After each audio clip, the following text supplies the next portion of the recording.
Oh, hi, I didn't see you there. Oh, that's gotta go off. My name is Bliss Foster, and today we are diving in deep on KidSuper Spring Summer 2022 to see what they are doing, and trust me, they are doing a lot. Some quick background for those who do not know. KidSuper is a brand led by Colm Dillane, who's just young enough to have been completely raised online, and it shows in a good way. Colm is a multidisciplinary artist that works in a ton of different mediums, but that ends up being funneled primarily through fashion. The guy really likes making short films, and every KidSuper presentation I've seen has been dynamite. There's a number of things about the Spring 22 show in particular that move fashion forward as an art form, really interesting, well-executed stuff. It's gonna take a little bit of nuance and setup in order for us to get there, but if you hang with me, we have a lot of really good stuff to cover. This show is f***ing nuts. I have never seen something like this before. Let's buckle in. For this Spring Summer 2022 presentation, KidSuper set up a little tent in New York and asked people, what do you want to do before you die? They then grouped people together by dream and fulfilled those dreams for them and gave them clothes from the collection to wear while doing it. There was a ton of people, for example, who said they wanted to jump out of an airplane and go skydiving, so they literally took them skydiving. A bunch of people said they wanted to fall in love, so they selected two people and set them up on a date. They set up one guy to have a huge, beautiful family reunion dinner. One dude whose name is Lucky and turned out to be a homeless skater, they got him a barber, gave him a longboard, and just chilled with him. One lady said she had always wanted to go to Paris with her son, and so they sent them both to Paris. A really good one. Okay, so one lady said, Climb Mount Everest? Did you know it's 50 to 60 days? Really?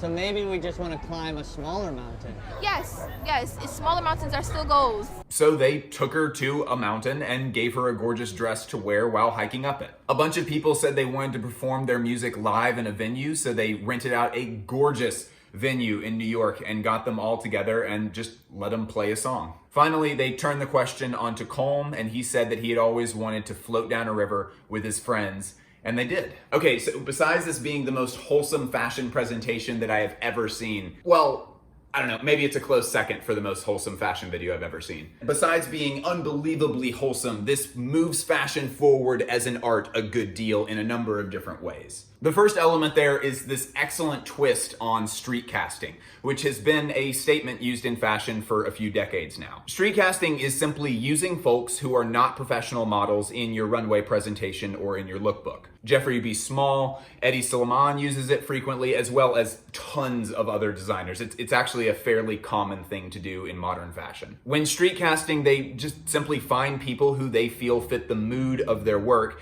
and then throw them in. The idea here is that it's a technique to get a greater sense of honesty and genuineness and real lifeness in your collection's presentation. I like street casting a lot. I think in most cases it's a pretty successful choice and adds a lot to a presentation. But if I had to point to a weakness of street casting generally, the designer is taking a bit of a risk with their one-time model because they are not models. There's a number of examples where they cast these regular people as models and then it becomes apparent that these models didn't really know what to do. These women understandably felt weird about being in front of people and modeling. Now, this doesn't necessarily have to be seen as a bad thing, but it's partly this highlights why modeling isn't just pretty people standing and looking cute. It's a difficult skill that takes practice to hone. Being able to confidently play and look purposeful during a photo shoot or a runway presentation is not just something that is done. I mean, you can whip out your phone sometime and tell someone, I'm in video mode, do something cute, and you'll see what I mean.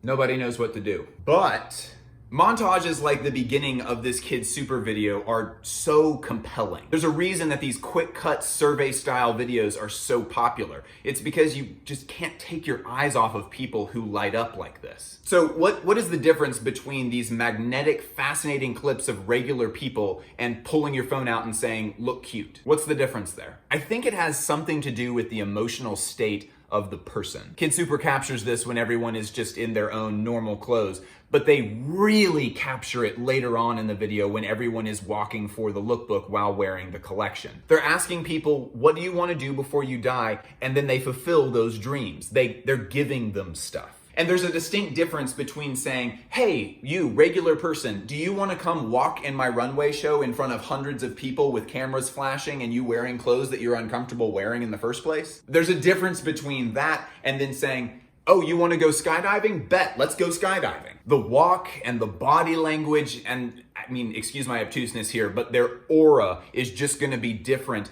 when instead of taking something from them by asking them to perform an action for you, you are giving them something. And they hit on some real gold with the skater, Lucky. This guy really turned out to be a dynamite model. He has got the sauce. He almost seemed like he had done this before. Like in his case, this would have worked as part of a regular professional lookbook with actual models. I don't think he would have looked very out of place at all. But even with the rest of the participants here, you get that regular person genuineness from them, but it's like a supercharged regularness because they're being empowered on their own terms. Typically with street casting, whatever genuineness you're hoping to get from these people is at risk of being sucked out by the strangeness of the situation.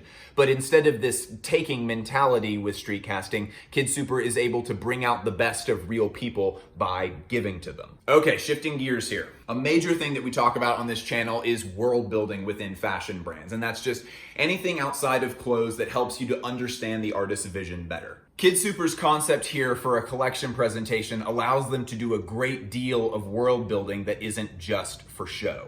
There's little...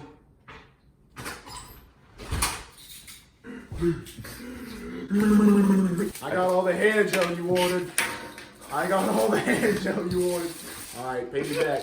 Pay me back. I didn't ask for these Yes, things. you did. Pay me back. Oh my God. Fuck. I wish I could say this is performative, but he actually is like this all the time. He learned it from me, folks. Mostly dad, probably. I think that's mostly dad. So there is world building that is present here that is a part of every fashion film, like the cinematography. These almost Baz Luhrmann speed ups and quick cuts that they do, that helps build the world of what the brand is about. And that's common in every single fashion film. You're gonna have those little stylization choices that are going to help define what the brand's ethos is about. But in this short film, we get to see a couple of world building things that are not just for show. They aren't movie set items that are being created for the short film and then not getting used, just getting torn down or reused for something else. The thing that really sets this apart is the family reunion dream. KidSuper prepped a very visually compelling meal that just fits so perfectly into the world that they're building. Likewise, the place where they chose to shoot the live performance dream fits the brand's aesthetic like a glove. Very lush, very busy, and gorgeous when you back up and take it all in. So there's tons of world building things that other brands do for their short films that end up not having a whole lot of use after that short film is done. But in this case, they were making things that had a purpose and then shooting a film about that purpose. The purpose element is what makes this unique and special. Another huge point is the brand got the opportunity to incorporate the art of others into their presentation in a meaningful way, very serendipitously. Fulfilling the dream of climbing a mountain, getting at the top, and then the woman asking, do you mind if I sing? And them just saying, yeah, please. Like, if that's something that this woman does to express when she's happy, that's really beautiful and doesn't feel forced at all in this circumstance. Because of the sheer pace of fashion, most of the art by others that gets worked into their presentations ends up being a very plug and play feel to it. And that's understandable. I mean, most brands are doing 4 collections a year for women's and men's. Some brands do 8 presentations per year. And so, yeah, just because of that pace, you do have to just decide on what you're going to use and go for it. There's not a lot of room for spontaneous stuff because we're trying to move on here. And there's plenty of beautiful stuff that comes from that plug and play mentality. There's nothing wrong with it, but it is really special when a brand is able to incorporate someone just saying, do you mind if I sing? That's really beautiful, and I think it's worth us pausing to appreciate how special that is. And friends, I do want to talk a little bit about the way that this channel actually works. YouTube ads cover a little bit of the expenses here, but ultimately, I'm only able to do this because of the people who support the channel on Patreon.